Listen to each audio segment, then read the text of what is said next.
नमस्कार। हम लोग गीता और ज्ञानेश्वरी देख रहे हैं। आज 8वां अध्याय और 9वां श्लोक। कविम पुराणम अनुशासितारम अणोरणीयाम सनुस्मर इत यह। ठीक है। सर्वस्य धातारम अचिंत्य रूपम आदित्य वर्णम तमसः परस्तात्। इसका मतलब है कि कवि यानी जो इंटेलिजेंट लोग रहते हैं, पढ़ाई करने वाले लोग रहते हैं, बहुत ज्ञानी रहते हैं और वो ये जो हरदम भगवान की बातें करते रहते हैं, ऐसे लोग पुराणम अनुशासितारम कि मैं इसमें बहुत सारे अर्थ निकल सकते हैं। पुराणम अनुशासितारम कि जो भगवान है वो सर्वज्ञ है और सबसे पुराना भी है और सारी दुनिया को वो अनुशासित कर रहा है। ठीक है।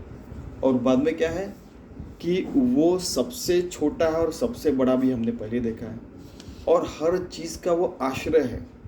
ग्रेविटेशनल फोर्स हर चीज़ का है, आश्रय नहीं है। भगवान आश्रय है। बाद में जिसका स्वरूप है वो कल्पना के परे है। ठीक है। और जो सूर्य के समान हर जगह है, अंधेरे में भी दिखता है और सूर्य के प्रकाश में भी दिखता है, और यानी प्रकाश और अंधेरे के परे, ऐसा उनका कहना है। और ऐसा जो पुरुष है, ऐसे पुरुष का जो सतत नित्य स्मरण करता है उसी को योगी कहते हैं, भक्त कहते हैं। और उसी को क्या मिलता है? उसको घनानंद मिलता है। जैसे पिछले ओवी में देखा था, उसको उसका यातायात भी रुक जाता है। यातायात नहीं, पुनरपि जन्म पुनरपुनः ऐसा श्री कृष्ण कह रहे। अभी ज्ञानेश्वर महाराज क्या करे देखिए। ज्याचे आकारा वीण असणे ज्या जन्मना निमणे, कि जो आकार के परे है, आकार नहीं उसको जन्म नहीं और मरण नहीं। किसको? परमात्मा को। जे आगवेचे आगवेपणे देखत असे, कि जो है ही है उसको क्या नाम दूँ क्या नाम नहीं दूँ, वो सब चीज़ों के परे है। जे गगनाहून जुने, जो गगन से भी पुराना है, यानी पंचमहाभूतों से भी पुराना है। और जो जे परमाणु हुनी साने, यानी परमाणु से भी सबसे छोटा है, सबसे छोटा और सबसे बड़ा। ज्याचनि संधिधाने विश्वचर, जिसके संधि से यानी जिसके संगत से ये पूरा विश्व चल रहा है, चले यानी।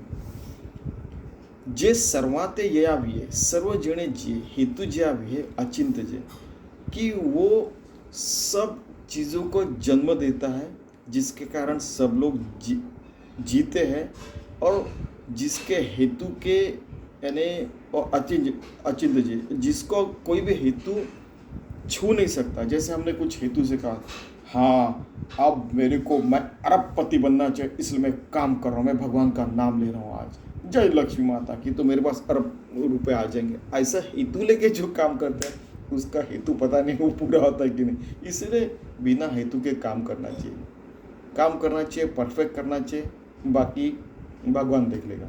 अचिंत्य जी, जो लॉजिक के, कल्पना के सबके परे है। भगवान ऐसा है, वैसा है, ऐसा है, वगैरह वगैरह, उसके भी परे है। सारे साधु संत यही कहते हैं, अचिंत्य, चिंतन के भी परे है। एक बार ये सारे एक्सपीरियंस लेके देखिए, ऐसा भी वो कह रहे हैं। इसका मतलब देखिए, वळंबा इंगळू न चरे। अभी क्या होता है कि सागवन जो रहता है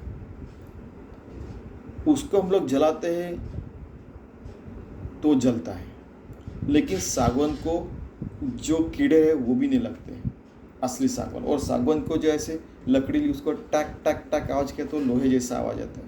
ठीक है। लेकिन जो सागवन जो नहीं रहते, आम की लकड़ी का अगर हमने कुछ सोफ़ा बनाया, क्या बोला, या टेबल बनाया, कुछ बनाया, तो उसको हमने आवाज़ ऐसे लगाया, टक टक आवाज़ किया तो लोहे का आवाज़ नहीं आता। ठीक है। फिर ऐसे जो चीज़ें रहती हैं उनको कीड़े लगते हैं, और कीड़ों को अगर जलाए तो भाग जाते हैं और ये जल जाता है लकड़ी। वैसे ही जलते हुए लकड़ी को वो कीड़े नहीं लगते, वैसे ही भगवान जो रहता है, परमात्मा जो रहता है, उसको कीड़े नहीं लगते। ऐसा उनको कहना है, कीड़े नहीं लगते नहीं, उसको कुछ भी चीज़ें छू नहीं पाती। इसका मतलब ऐसा है। कोई भी उल्टा उसको कोई भी ट्रांसलेशन करेगा तो उसके पीछे नहीं जाने। तेजी तिमिर जीत न सरे, कि उनका तेज ऐसा है कि उनको अंधेरा छू नहीं सकता, यानी अंधेरा और तेज के भी परे है, इनका कहने का ऐसा मतलब है। जे देहात से अंधेरे चर्मचक्षु से, कि चर्मचक्षु से उनको परमात्मा दिखता है। कौन? जो कवि लोग हैं, ज्ञानी लोग हैं उनको, और उसका अस्तमान नहीं होता है कि दिन रात 24 घंटा वो भगवान से एक रूप रहते हैं। जैसे हमने कल देखा कि चलते समय वो भगवान को प्रदक्षिणा कर रहे हैं, हाथ से काम कर रहे तो भगवान की पूजा कर रहे हैं, आंखों से भगवान ही देख रहे हैं, कानों से सुन रहे भगवान ही सुन रहे हैं। ऐसा वो ये सारे चर्मचक्षु अपने चर्म यानी क्या कि अपनी जो ये मांस रहता है, ये अपना जो स्किन रहता है उसको चर्म, और वो चर्मचक्षु यानी ये अपने चक्षु को बोलते हैं, ठीक है, यानी चक्षु यानी आँख। ये सारे देह मन बुद्धि आत्मा के परे है सब कुछ। सुसड़ा सूर्यकणांचा राशि, कि सूर्यकणों की राशि आ रही है, और इसलिए सूरज हमें क्यों दिखता है? उसके बहुत सारे किरण अपने ऊपर आके लगते इसलिए। तो ऐसा ही परमात्मा हर जगह है, जो नित्य उदयो ध्यानियासी, और वो ज्ञानी लोगों को नित्य उसका उदय ही रहता है, उसका अस्तमान होता ही नहीं। अस्तमान जैसे आडनाव ने, उसको अस्तमान का नाम ही नहीं रहता है, वो हरदम है ही है। ऐसे परमात्मा को हरदम देख के हरदम उसकी पूजा 24 घंटे करना चाहिए। जो भी करते हो भगवान को समर्पित करना चाहिए, जो भी करते हो भगवान की पूजा समझ के करना चाहिए, और सारे रूल्स रेगुलेशन सारे मानवीय धर्म पालन करके होने चाहिए। तब तो ये होने वाला है, हमको हरदम भगवान दिखने वाला है। ऐसे दिखता है, हमें हर किसी को दिखता है, मुझे ऐसे लगता है, मुझे पता नहीं था पहले, तो दिखना ही चाहिए और ऐसा काम होना भी चाहिए। भगवान को धन्यवाद, सारे लोगों को धन्यवाद जिन्होंने इस मार्ग पे लाया, भगवान की दृष्टि दी। सच पूछा जाए तो जो भी लोग आते हैं अपनी ज़िंदगी में, चाहे वो हमें भला बुरा कहे, चाहे हमें फेल करे पास करे, चाहे हमको ये कहे वो कहे, चाहे हमें सपोर्ट करे ना करे, ये सारे चीज़ों के और सारे लोगों के उस पर्टिकुलर बर्ताव के कारण हम लोग इस मार्ग पे आते हैं और भगवान हमें उनके दर्शन देते हैं। क्योंकि उन लोगों में भी जानते हुए या अजानते हुए भगवान ही रहता है। वो हमें इस मार्ग पे आके ऐसा देखिए, अगर हमें सीधे मार्ग से जाना है, हम इधर लग गए तो टैंक कोई तो भी इधर लाता है, इधर गए तो टैंक कोई तो भी मारता है, फिर हम लोग सीधे ऐसे करते सीधा मार्ग पे आते हैं, भगवान से मिल जाते, ऐसा इनका कहना है। ठीक है, तो ऐसे हम लोग भगवान के मार्ग पे रहेंगे, सतत भगवान को स्मरण करेंगे, उसको देखेंगे, और 24 घंटे योगी और भक्त बन के उसको समर्पित हो जाएंगे, देह रहते हुए अंतकाल के समय और होने के बाद भी भगवान से हम एक रूप ही रहेंगे। फिर क्या होगा?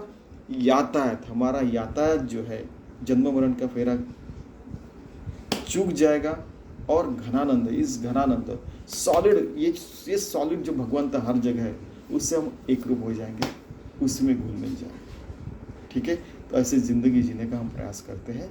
धन्यवाद।